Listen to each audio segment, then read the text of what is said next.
She kept calling long after sunrise. Her name lit my phone again and again, like a warning flare burning through the dark. 147 missed calls, all from her. But in that moment, lying frozen on the edge of the bed we were meant to share for the rest of our lives, I didn't answer. Not yet. Not after what she'd said. Not after what she'd done. The echo of last night was still lodged in my skull like a shard of glass. Her standing in the middle of our apartment, our pre-wedding celebration still humming in the walls. Her lips stained with wine, mascara smudged like she'd already cried for someone else, her hand on the door handle. "Dinner was cute," she said. "Cute." Then she zipped up her dress, slowly, intentionally. "Now I'm going to have some pleasure for myself, one last time." I didn't raise my voice, didn't touch her, didn't move. "You're not walking out that door," I warned. Quiet, controlled. She gave me a smile that didn't belong to a fiancé. "Touch me and I'll ruin your life. One call and the cops will drag you out in cuffs." She left, and the sound of the door slamming felt like something tearing inside my chest. This morning, when her calls began, I already knew something was coming, something she wasn't prepared to face. So I let the phone ring, and ring, and ring. Because the thing about truth is, it arrives exactly when the liar loses control. At first, I tried to rationalize. Maybe she'd gone to meet a friend. Maybe she meant something else by pleasure. Maybe she was drunk. Maybe... No. My mind was cold, even when my chest wasn't. She didn't look drunk. She didn't look confused. She looked relieved. Like slipping into someone else's arms was a routine her body remembered better than mine. I replayed every small detail from the past month. Her late-night gym sessions, the locked phone, the sudden need for privacy, the way she flinched when I said I loved her, like the words were too heavy for her skin. Everything connected. Everything pointed to a truth she wasn't ready for me to see. I didn't confront her then. I didn't ask who he was. I didn't break. Instead, I watched, listened, collected.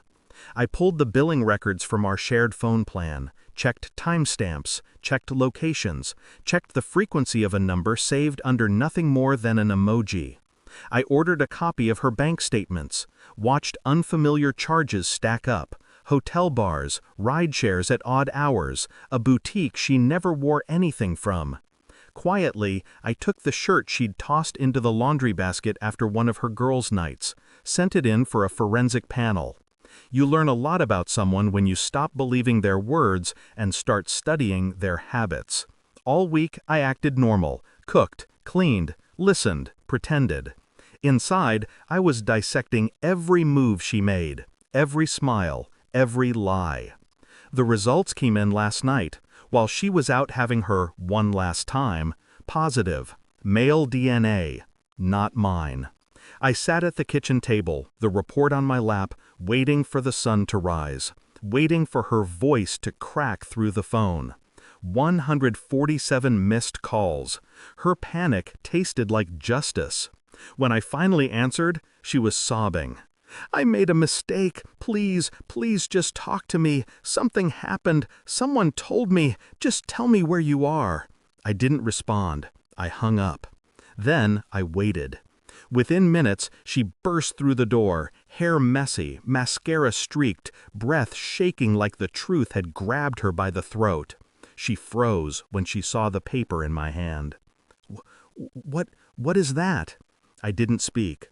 I placed the lab report on the coffee table between us. She picked it up. Her eyes scanned the page. Her knees buckled. No, please. This isn't. You don't understand. He said it didn't mean anything." I watched her crumble, quiet, detached. When she finally lifted her face, ruined and trembling, she whispered, "Why aren't you saying anything?" Because I didn't need to.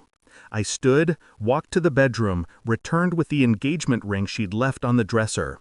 I placed it beside the report. Her breath shattered. You're leaving me?" I tilted my head slightly. I left, I said, calm as winter, the second you walked out last night. The truth hit harder than any scream. She begged, cried, offered explanations that sounded like apologies she rehearsed for someone else. I let her speak until her voice dissolved into silence. Then I stepped past her, opened the door, and paused just enough for her to feel the full weight of my indifference. "You warned me the cops would drag me out in cuffs," I murmured. Funny, I never needed threats. I only needed the truth. She reached for my arm like a drowning hand reaching for shore. I didn't turn. I walked out. And the moment the door closed behind me, something in my chest finally unclenched. She thought losing me would be a scene, a fight, a disaster. But betrayal doesn't deserve fire. It deserves ice. And I was already gone.